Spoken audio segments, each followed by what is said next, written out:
Hayya ga matasa masu aikin bayya IZ Youth Foundation farin cikin mu yau domin nuna na gode. Zamani ne sarki a bishi kudan dole ga sarki Indira president kuma mutukur Idris Ingausa na nan Idris Ingausa baka Hausawa waka ke yi muku waka.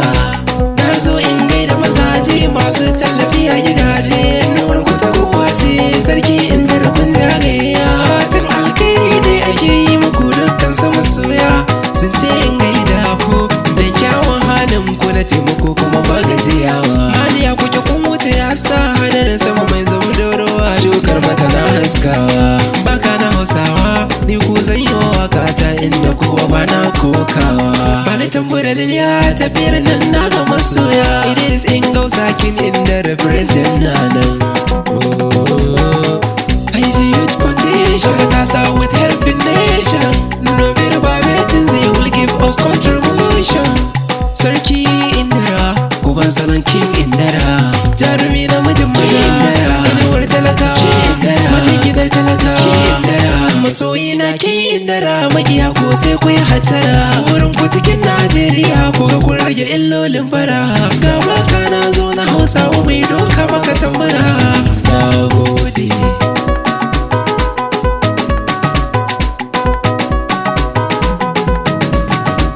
Dakata da ce in gaishe da mai gida na president mai hana shawayi ga arna kake mutukur kainuwa da shi na Allah kake mutukur ga kwarjini a fuska kuma beautiful komai naka yana yin successful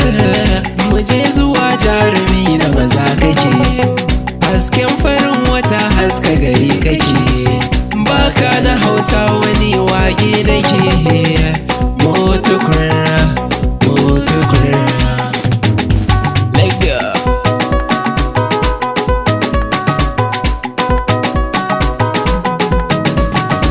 da daga Ingausa sarka sun kasa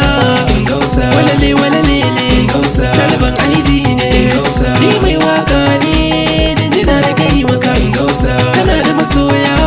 bari in shaida maka Ingausa tallafin da kuke yi Ingausa burge da kuke yi Ingausa shi Aliza nan dutse ne ba zai goge ba Ingausa kama jama mu je mai gayya Idris dan bawa Ingausa kalma IZ ne Ingausa ina dai sada muku Ingausa tallafin da kuke yi ba kowa ne za iya ba Ingausa suna na baka Ingausa Hausawa